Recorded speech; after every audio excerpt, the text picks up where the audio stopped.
नमस्कार good morning everyone मो आर्य आज गुरुत्वपूर्ण खबर गुड़िक आपण मानक जनइबी न्यूज गुड़िक भल लगे निश्चित भाव गोटे लाइक करी चैनल को सब्सक्राइब करदे। तो चलतु आज गुरुत्वपूर्ण खबर गुड़िक नजर पकईबा।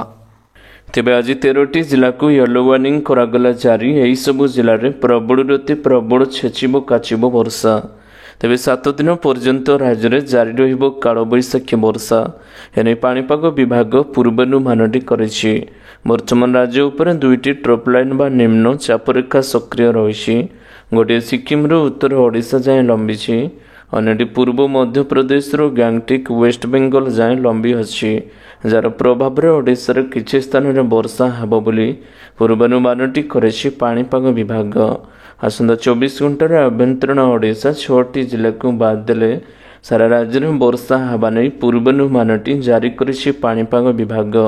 उत्तर उपकूल और पश्चिम ओडिशा रे 40 ରୁ 50 किलोमीटर बेगरे झड़ पवन सहित वर्षा हेबा नै येलो वार्निंग टी जारी करिछि पाणीपाग विभाग। परवर्ती खबर 6 मे रु 19 जून पर्यंत खरा छुट्टी कले राज्य सरकार। तेबे एकाडेमिक कैलेंडर अनुसार खरा छुट्टी 6 मे रु 19 जून पर्यंत रहिबो एवं एही समय समस्त विद्यालय गुड़िक बंद रहिबो। चलित शिक्षा वर्ष 52टी रविवार और 80टी पूजा और अन्य छुट्टी रही। एसहित अतिरिक्त 2टी छुट्टी रखा जाइए। समुदाय 231टी कार्य दिवस रही, जहाँ अनुजाई शिक्षक मान 231 दिन विद्यालय उपस्थित रहिबो। तेबे राज्य सरकार घोषणा कर 6 मे रु 19 जून पर्यंत समस्त स्कूल कॉलेज गुड़िक बंद रहिबो। परवर्ती खबर लगातार 4 दिन पर्यंत बंद रहिबो समस्त बैंक सेवा। तेबे हे मासर शेष लगातार 4 दिन बैंक सेवा बंद रहिबो। 4टी यूनियन अधिकारी माने धमक देइछन्ति कि 26 और 27 हड़ताल हेबो काहेकि सरकार 10टी बैंक को सम्मिश्रण करबा पई आदेश देइछन्ति। कहा जाउछि कि बैंक काम सारी दियंतु नचेत हैरान हेबाकू पड़िबो। सरकार 30 अगस्त रे जणाइथिले जे 10टी बैंक सम्मिश्रण होई 4 होइछिबो। एकथा बाहरिला परे 4टी यूनियन मिसिकी सम्मिश्रण विरुद्ध रे जिबाकू कहिसन्ति। एथिपई 4 दिन पर्यंत समस्त बैंक सेवा बंद रहिबो। परवर्ती खबर सरकारक बड़ निष्पत्ति राशन कार्ड रु बाद पड़िथिबा परिवार को मिलिबो आयुष्मान भारत सेवा। तेबे ओडिशार राशन कार्ड रु बाद पड़िथिबा परिवार मानंगु आयुष्मान भारत प्रधानमंत्री जन आरोग्य योजना अधीन रे स्वास्थ्य सेवाटी जोगाई दियाजिबो। आयुष्मान भारत योजना ओडिशा रे चलित मास 11 तारिख कार्यकारी होइछि एवं एही राज्यर प्राय 1 कोटी परिवार को 3.5 कोटी लोक मागणा स्वास्थ्य सेवा जोगाई दिया जाउछि। तेबे आयुष्मान भारत योजना लागू हेबा परे हिताधिकारी मध्य अनेक द्वंद्व सृष्टि होइतिला काहेकि जो मानकर राशन कार्ड रही सेमाने आयुष्मान कार्ड पाइबे बोली पूर्व चर्चित रहितिला। एबे सरकार कहिसंती जो मानकर राशन कार्ड नाही सेमाने मध्य आयुष्मान कार्ड पाई तार लाभटी उठाई पारिबे।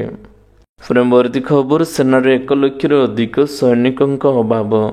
तेबे भारतीय सेना रे एबे 1 लाख रु अधिक सैनिकक अभाव रहिछि। तेबे भारतीय सेना रे एबे 1 लाख रु अधिक सैनिकक अभाव रहिछि। प्रतिरक्षा मंत्रालय निकट रे संसद स्थायी समिति को यह सूचना दिया जाई अछि। से तथ्य अनुसार वर्तमान भारतीय सेना रे मोट 12.48 लाख सैनिक रहिसंती। 1 लाख रु अधिक पद मध्य खाली पड़िछि। परवर्ती खबर दूर होला आयुष्मान योजना द्वंद्व 6 लाख को ऑनलाइन रे मिलिबो कार्ड। तेबे राज्य में मिलित भाव आरंभ होइछि आयुष्मान भारत प्रधानमंत्री जन आरोग्य योजना एवं गोपबंधु जन आरोग्य योजना सहित कार्ड वितरण मध्य आरंभ करा जाई अछि। राज्य आयुष्मान भारत प्रधानमंत्री जन आरोग्य योजना गोपबंधु जन आरोग्य योजना एवं आयुष्मान वयोबंधन योजना लागू होइछि। ए योजना अधीन रे राज्यर स्वास्थ्य क्षेत्र रे परिवर्तन आसिबो बोली आशा करा जाउ अछि। परवर्ती खबर रेकर्ड भांगिला सुनार दर प्रथम थर पार कला 96,000। तेबे सुना किनिबा एबे स्वप्न पालटी गलाणी। सुना किनिबा तो दूरर कथा, सुना किनिबा कथा भाबिले मध्य डर रहिछि काहेकि ना एबे 96,000 पार करिछि सुनार दाम। तेबे गत 2 दिन तले सुनार दर पाखापाखि 500 टंका कमिथिला, जहाँ सुना प्रेमी को टिके आश्वस्त करिथिला। ହେଲେ ହଠାତ୍ ଆଜି ସୁନାଦର ବଢ଼ିବା ଏବଂ ଏକାଥରେ 96,000 ପାର କରିବା ପ୍ରାୟ ଲୋକମାନଙ୍କୁ ଝଟକା ଦେଇଛି। ପରବର୍ତ୍ତୀ ଖବର, ଯାତ୍ରା ସମୟରେ କ୍ୟାସ୍ ସମସ୍ୟା ହେବ ଦୂର, ଟ୍ରେନ୍ରେ ATM ମେସିନ୍ର ସୁବିଧା। ତେବେ ଟ୍ରେନ୍ ଯାତ୍ରୀମାନଙ୍କ ପାଇଁ ବଡ଼ ଖୁସିର ଖବର ରହିଛି। ଯାତ୍ରା ସମୟରେ କ୍ୟାସ୍ ସମସ୍ୟା ରହିଥିଲେ ଚୁଟକିରେ ହେବ ଦୂର। ଚଳନ୍ତା ଟ୍ରେନ୍ରୁ ମଧ୍ୟ ବାହାର କରିପାରିବେ ନଗଦ ଟଙ୍କା। ଏଭଳି ସୁବିଧା ଯୋଗାଇ ଦେଇଛି ଭାରତୀୟ ରେଳ ବିଭାଗ। ପ୍ରଥମ ପର୍ଯ୍ୟାୟରେ ମନମାଡ଼ ଏବଂ ମୁମ୍ବାଇ ମଧ୍ୟରେ ଚାଲୁଥିବା ପଞ୍ଚବଟୀ ଏକ୍ସପ୍ରେସ୍ରେ ଏହାର ପରୀକ୍ଷଣ କରାଯାଇଅଛି। ତେବେ ଟ୍ରାଏଲ୍ରେ ସଫଳ ହୋଇଛି ଏବଂ ଏବେ ସମସ୍ତ ଟ୍ରେନ୍ରେ ATM ମେସିନ୍ର ସୁବିଧା କରାଯିବ। ପରବର୍ତ୍ତୀ ଖବର, ବଡ଼ ଖବର, ଶସ୍ତା ହେବ ପେଟ୍ରୋଲ ଏବଂ ଡିଜେଲର ଦାମ। ତେବେ ରାଜଧାନୀରେ ହୁ ହୋଇ ବଢ଼ି ଚାଲିଛି ତୈଳର ଦାମ। ପେଟ୍ରୋଲ ଏବଂ ଡିଜେଲ ଦର ବୃଦ୍ଧିରେ ଲଗାମ ଲାଗୁନାହିଁ।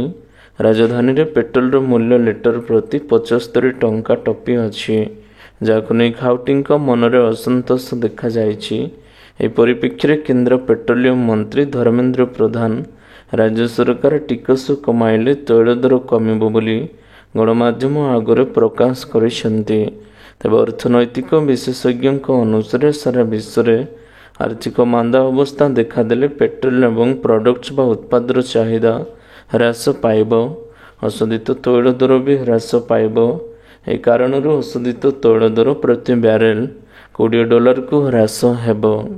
ପରବର୍ତ୍ତୀ ଖବର, ବାରିପଦାରେ STSC ହବ୍ କନକ୍ଲେଭ ଏବଂ PM ବିଶ୍ୱକର୍ମା କର୍ମଶାଳା ଉଦ୍ଘାଟିତ।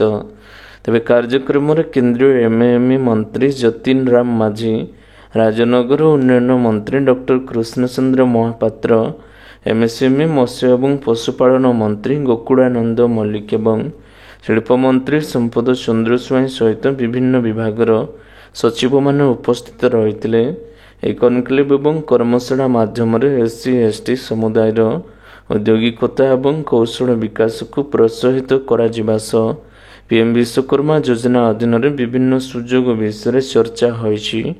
ଏହି ଆୟୋଜନ ଜିଲ୍ଲାର ଅର୍ଥନୈତିକ ଏବଂ ସାମାଜିକ ବିକାଶରେ ଗୁରୁତ୍ୱପୂର୍ଣ୍ଣ ଭୂମିକା ଗ୍ରହଣ କରିବ ବୋଲି ଆଶା କରାଯାଉଅଛି। ପରବର୍ତ୍ତୀ ଖବର, ୱାକଫ ପ୍ରସଙ୍ଗରେ ପାକିସ୍ତାନକୁ ଭାରତର କଡ଼ା ବାର୍ତ୍ତା। ତେବେ କାର୍ଯ୍ୟକାରୀ ହୋଇଥିବା ନୂଆ ୱାକଫ ଆଇନ ବିରୋଧରେ ପାକିସ୍ତାନ ଦେଇଥିବା ଟିପ୍ପଣୀ ପାଇଁ ଆଜି ଭାରତ ପାକିସ୍ତାନକୁ କଡ଼ା ବାର୍ତ୍ତା ଦେଇଛି। ୱାକଫ ଆଇନ ମୁସଲିମ ବିରୋଧୀ ଏବଂ ଭାରତୀୟ ମୁସଲମାନଙ୍କ ବିରୋଧରେ ଏହା ପକ୍ଷପାତ ବୋଲି ପାକିସ୍ତାନ କହିଥିବାରୁ ଭାରତ ଏନେଇ ପାକିସ୍ତାନକୁ କଡ଼ା ସମାଲୋଚନା କରିଅଛି। ବିଦେଶ ବ୍ୟାପାର ମନ୍ତ୍ରଣାଳୟ ପାକିସ୍ତାନକୁ ଚେତାଇ ଦେଇଛି ଯେ ପାକିସ୍ତାନ ଅନ୍ୟ କାହାକୁ ଭାଷଣ ଦେବା ଅପେକ୍ଷା ନିଜ ରାଷ୍ଟ୍ରରେ ସଂଖ୍ୟାଲଘୁ ଅଧିକାର ସୁରକ୍ଷା ସଂକ୍ରାନ୍ତ ରେକର୍ଡ ଉପରେ ଫୋକସ୍ କରୁଅଛି। ପରବର୍ତ୍ତୀ ଖବର, କମିଲା ଖାଦ୍ୟ ସାମଗ୍ରୀର ଦାମ। 6 ବର୍ଷରେ ସର୍ବନିମ୍ନ ସ୍ତରରେ ଭାରତର ଖୁଚୁରା ମୁଦ୍ରାସ୍ଫୀତି। ତେବେ ସାରା ଦେଶରେ ଖାଦ୍ୟ ସାମଗ୍ରୀ ଦର କମିବା ଯୋଗୁଁ ଖୁଚୁରା ମୁଦ୍ରାସ୍ଫୀତି 6 ବର୍ଷରେ ସର୍ବନିମ୍ନ ସ୍ତରକୁ ଖସି ଆସିଛି। ମାର୍ଚ୍ଚରେ ଖାଉଟି ମୂଲ୍ୟ ସୂଚୀ 3.34% ସ୍ତରରେ ରହିଛି। 2029 ଅଗଷ୍ଟରେ ଖୁଚୁରା ମୁଦ୍ରାସ୍ଫୀତି 3.28 ସ୍ତରରେ ରହିଥିଲା। ଓଡ଼ିଶା କଥା ବିଚାରକୁ ନେଲେ ମାର୍ଚ୍ଚରେ ଏହା 3.21% ରହିଅଛି। ରାଜ୍ୟର ଗ୍ରାମାଞ୍ଚଳ ଏବଂ ସହରାଞ୍ଚଳରେ ମୁଦ୍ରାସ୍ଫୀତି ଯଥାକ୍ରମେ 3.44% ଏବଂ 2.65% ରହିଥିବା ପରିସଂଖ୍ୟାନ ମନ୍ତ୍ରଣାଳୟ ପକ୍ଷରୁ ରିପୋର୍ଟ ପ୍ରକାଶ ପାଇଛି। ପରବର୍ତ୍ତୀ ଖବର, PLକୁ ମିଳିବ କଡ଼ା ଜବାବ। ଉତ୍ତର ସିକିମରେ 15,000 ଫୁଟ ଉଚ୍ଚତାର ଭାରତୀୟ ସେନାର ଶକ୍ତି ପ୍ରଦର୍ଶନ। ତେବେ ଚୀନ ସହ ବିବାଦ ଭିତରେ ଭାରତୀୟ ସେନା ଦେଖାଇଲା ପରାକ୍ରମ। ଉତ୍ତର ସିକିମର ହିମାଳୟ ପାର କରି ତିବ୍ବତୀୟ ମାଳଭୂମିରେ କଲା ଶକ୍ତି ପ୍ରଦର୍ଶନ। 15,000 ଫୁଟ ଉଚ୍ଚତା ଏବଂ -40 ଡିଗ୍ରୀ ତାପମାତ୍ରା ବରଫରେ ଚାଲିଲା ଟ୍ୟାଙ୍କ। କେବଳ ସେତିକି ନୁହେଁ, ରକେଟ୍ ଫାୟାରିଂ କରି ପରୀକ୍ଷଣ କରିଥିଲା ନିଜର ପ୍ରସ୍ତୁତି। ପରବର୍ତ୍ତୀ ଖବର, ବିଶ୍ୱବିଦ୍ୟାଳୟ କୁଳପତିଙ୍କୁ ନିର୍ଦ୍ଦେଶ ନିଯୁକ୍ତି ପ୍ରକ୍ରିୟା ତ୍ୱରାନ୍ୱିତ କରିବାକୁ। ତେବେ ଓଡ଼ିଶା ବିଶ୍ୱବିଦ୍ୟାଳୟ ଅଧିନିୟମ 2024 ରାଜ୍ୟପାଳଙ୍କ ଅନୁମୋଦନ ପରେ ବିଶ୍ୱବିଦ୍ୟାଳୟଗୁଡ଼ିକରେ ପ୍ରଫେସର ନିଯୁକ୍ତି ପ୍ରକ୍ରିୟା ତ୍ୱରାନ୍ୱିତ ହେବ। ଶିକ୍ଷାବର୍ଷ ଆରମ୍ଭ ହେବାର 3 ମାସ ପୂର୍ବରୁ ଅର୍ଥାତ୍ ଜାନୁଆରୀ କିମ୍ବା ଫେବୃଆରୀ ମାସରେ ପ୍ରଫେସର ଚୟନ ପ୍ରକ୍ରିୟା କରାଯିବ। ପରିମାଣ ସ୍ୱରୂପ ଏପ୍ରିଲ-ମେ ମାସରେ ପ୍ରଫେସରଙ୍କ ଅବସର ବେଳକୁ ନୂତନ ପ୍ରଫେସର ଦାୟିତ୍ୱ ଗ୍ରହଣ କରିସାରିଥିବେ। ଅନୁରୂପ ଭାବରେ ଅଣଶିକ୍ଷକ ନିଯୁକ୍ତି ପ୍ରକ୍ରିୟାକୁ ତ୍ୱରାନ୍ୱିତ କରିବାକୁ ଉଚ୍ଚଶିକ୍ଷା ବିଭାଗ ପକ୍ଷରୁ ନିଷ୍ପତ୍ତି ନିଆଯାଇଅଛି। ପରବର୍ତ୍ତୀ ଖବର, ମେଘାଳୟରେ 6 ଲକ୍ଷ ଲୋକଙ୍କର ନାହିଁ ଆଧାର କାର୍ଡ। ତେବେ ଭାରତର ଉତ୍ତର ପୂର୍ବ ରାଜ୍ୟ ମେଘାଳୟରେ ବାସ କରୁଥିବା 6 ଲକ୍ଷ ଲୋକଙ୍କର ଆଧାର କାର୍ଡ ନଥିବା ଜଣାପଡ଼ିଛି। ଫଳରେ ଏହି ଲୋକମାନେ ସରକାରୀ ସୁବିଧାରୁ ବଞ୍ଚିତ ହେଉଥିବା ଅଭିଯୋଗ ହୋଇଛି। ଇଷ୍ଟ ଖାସି ହିଲ୍ସ ଏବଂ ୱେଷ୍ଟ ଗାର ହିଲ୍ସର ଭଳି 2ଟି ଜିଲ୍ଲାରେ 3.27 ଲକ୍ଷ ଲୋକ ଏପର୍ଯ୍ୟନ୍ତ ଆଧାର କାର୍ଡ କରିପାରି ନାହାନ୍ତି। ଏହି 2ଟି ଜିଲ୍ଲାରେ ଯଥାକ୍ରମେ 75 ଏବଂ 83% ଲୋକଙ୍କର ଆଧାର କାର୍ଡ କରାଯାଇଅଛି। ସୂଚନାଯୋଗ୍ୟ, ପିଲାଙ୍କ ପାଇଁ ଉଦ୍ଦିଷ୍ଟ ବାୟୋମେଟ୍ରିକ ବ୍ୟବସ୍ଥା ଏବଂ ବୟସ୍କଙ୍କ ଆଧାରରେ କାର୍ଡ ଯାଞ୍ଚ ବ୍ୟବସ୍ଥା ପ୍ରସଙ୍ଗରେ ମେଘାଳୟ ସରକାରଙ୍କୁ 2ଟି ପୁରସ୍କାର ମିଳିସାରିଅଛି। ପରବର୍ତ୍ତୀ ଖବର, ଦେଶରେ ଜୁନରୁ ସେପ୍ଟେମ୍ବର ମଧ୍ୟରେ ସ୍ୱାଭାବିକରୁ ଅଧିକ ବର୍ଷା। ତେବେ ଚଳିତ ବର୍ଷ ଦେଶରେ ଦକ୍ଷିଣ ପଶ୍ଚିମ ମୌସୁମୀ ବାୟୁ ଜୁନରୁ ସେପ୍ଟେମ୍ବର ମଧ୍ୟରେ ସ୍ୱାଭାବିକରୁ ଅଧିକ ବର୍ଷିବ। ବର୍ଷା 1971ରୁ 2020 ମସିହା ମଧ୍ୟରେ ମୌସୁମୀ ବର୍ଷା ତଥ୍ୟକୁ ଆଧାର କରି ଭାରତୀୟ ପାଣିପାଗ ବିଭାଗ IMD ପ୍ରାଥମିକ ଭାବରେ ଏହି ଆକଳନ କରିଅଛି। ଦେଶରେ ଜୁନରୁ ସେପ୍ଟେମ୍ବର ମଧ୍ୟରେ ସ୍ୱାଭାବିକରୁ ଅଧିକ ବର୍ଷା ଦୀର୍ଘ ଅବଧି ହାରାହାରି 105% ବା 87 ସେଣ୍ଟିମିଟର ହୋଇପାରେ। ପରବର୍ତ୍ତୀ ଖବର, ଡେନମାର୍କର ପ୍ରଧାନମନ୍ତ୍ରୀଙ୍କ ସହ କଥା ହେଲେ PM ମୋଦି। ଏବେ ପ୍ରଧାନମନ୍ତ୍ରୀ ନରେନ୍ଦ୍ର ମୋଦି ମଙ୍ଗଳବାର ଡେନମାର୍କର PM ମେଟେ ଫ୍ରେଡରିକ୍ସନଙ୍କ ସହିତ ଫୋନ୍ରେ କଥା ହୋଇଛନ୍ତି। ଉଭୟ ନେତା ଭାରତ ଡେନମାର୍କ ଗ୍ରୀନ୍ ରଣନୀତି ସହଭାଗିତା ପାଇଁ ଦୃଢ଼ ସମର୍ଥନକୁ ସୁନିଶ୍ଚିତ କରିଛନ୍ତି। ଏଥିସହିତ ଆହୁରି ଅନେକ କ୍ଷେତ୍ରରେ ସହଯୋଗ ବୃଦ୍ଧିକୁ ନେଇ ଆଲୋଚନା କରାଯାଇଅଛି। PM ମୋଦି ଏକ୍ସରେ ପୋଷ୍ଟ କରି ଏହା କହିଛନ୍ତି। ପରବର୍ତ୍ତୀ ଖବର, 30ରୁ ଚନ୍ଦନ ଯାତ୍ରା, ପାଣିରୁ ବାହାରିଲା ଡଙ୍ଗା। ଏବେ ଆସନ୍ତା 30ରେ ଅକ୍ଷୟ ତୃତୀୟା, ସେହି ଦିନଠାରୁ ଶ୍ରୀଲିଙ୍ଗରାଜ ମହାପ୍ରଭୁଙ୍କ ଚନ୍ଦନ ଯାତ୍ରା ଆରମ୍ଭ ହେବ। ଏନେଇ ଲିଙ୍ଗରାଜ ମନ୍ଦିର ପ୍ରଶାସନ ପ୍ରସ୍ତୁତି ଆରମ୍ଭ କରିଛି। ଆଜି ବିନ୍ଦୁସାଗର ପାଣିରେ ବୁଡ଼ି ରହିଥିବା 2ଟି ଡଙ୍ଗାକୁ ବାହାର କରାଯାଇଅଛି। ଏବେ ମହାରଣା ସେବାୟତଙ୍କ ଦ୍ୱାରା ଚାପଡଙ୍ଗା ପ୍ରସ୍ତୁତ କରାଯିବ। ଅକ୍ଷୟ ତୃତୀୟା ଅର୍ଥାତ୍ ଚନ୍ଦନ ଯାତ୍ରାର ପ୍ରଥମ ଦିନରୁ ପ୍ରଭୁ ଲିଙ୍ଗରାଜ, ମା ପାର୍ବତୀ, ମା ଦୁର୍ଗା ଏବଂ କପିଳନାଥ ଚନ୍ଦନ ଯାତ୍ରା କରନ୍ତି। ଶ୍ରୀଲିଙ୍ଗରାଜ ମହାପ୍ରଭୁଙ୍କ ଏହି ଚନ୍ଦନ ଯାତ୍ରା 22 ଦିନ ଧରି ହେବ। ଏନେଇ ମନ୍ଦିର କାର୍ଯ୍ୟନିର୍ବାହୀ ଅଧିକାରୀ ତଥା ଅତିରିକ୍ତ ଜିଲ୍ଲାପାଳ ରୁଦ୍ରପ୍ରସାଦ ମହାନ୍ତି କହିଛନ୍ତି। ପରବର୍ତ୍ତୀ ଖବର, ଆଜି ପ୍ରାର୍ଥୀପତ୍ର ଦାଖଲ କରିବେ ନବୀନ ପଟ୍ଟନାୟକ। ତେବେ ଆଜି ବିଜେଡିର ସଭାପତି ପ୍ରାର୍ଥୀ ଭାବରେ ପୁଣିଥରେ ପ୍ରାର୍ଥୀପତ୍ର ଦାଖଲ କରିବେ ନବୀନ ପଟ୍ଟନାୟକ। ସେ ପୁଣିଥରେ ବିଜେଡି ସଭାପତି ହେବ ନିଶ୍ଚିତ ବୋଲି କୁହାଯାଉଛି। ସାଧାରଣ ନିର୍ବାଚନ 2024ରେ ଶୋଚନୀୟ ପରାଜୟ ପରେ ପୁଣି ଦୌଡ଼ ସଜାଡୁଛି ବିଜେଡି। ବିଜେଡି ସଭାପତି ପଦ ପାଇଁ ନବୀନ ନାମାଙ୍କନ କରିବେ ବୋଲି ବିଜେଡି ସମନ୍ୱୟ କମିଟି ଅଧ୍ୟକ୍ଷ ଦେବୀ ପ୍ରସାଦ ମିଶ୍ର କହିଛନ୍ତି। ତେବେ ବିଜେଡି ସଭାପତି ରେସ୍ ପାଇଁ ଆଉ କେହି ନଥିବା କାରଣରୁ ସେ ପୁଣିଥରେ ସଭାପତି ବୋଲି କୁହାଯାଉଅଛି। 2 ଦିନ ଭିତରେ ବିଜେଡି ରାଜ୍ୟ ପରିଷଦ ଏବଂ କାର୍ଯ୍ୟକାରିଣୀ ଗଠନ ହେବ। 19 ତାରିଖରେ ଘୋଷଣା ହେବ ନୂଆ ସଭାପତିଙ୍କ ନାଁ। ଖୁବ୍ ଶୀଘ୍ର ଘୋଷଣା ହେବ ରାଜ୍ୟ ପରିଷଦ ଏବଂ କାର୍ଯ୍ୟକାରିଣୀ। ପରବର୍ତ୍ତୀ ଖବର, ଅଯୋଧ୍ୟା ରାମ ମନ୍ଦିରକୁ ବୋମାରେ ଉଡ଼ାଇବାକୁ ଦେଲେ ଧମକ। ତେବେ ଅଯୋଧ୍ୟା ରାମ ମନ୍ଦିର ସୁରକ୍ଷା ବଢ଼ାଇବାକୁ ଦେଲେ ଚେତାବନୀ, ନହେଲେ ବୋମାର ଉଡ଼ାଇ ଦେବାକୁ ଦିଆଯାଇଛି ଧମକ। ଏନେଇ ଅଯୋଧ୍ୟାର ସାଇବର ଥାନାରେ FIR ରୁଜୁ କରାଯାଇଅଛି।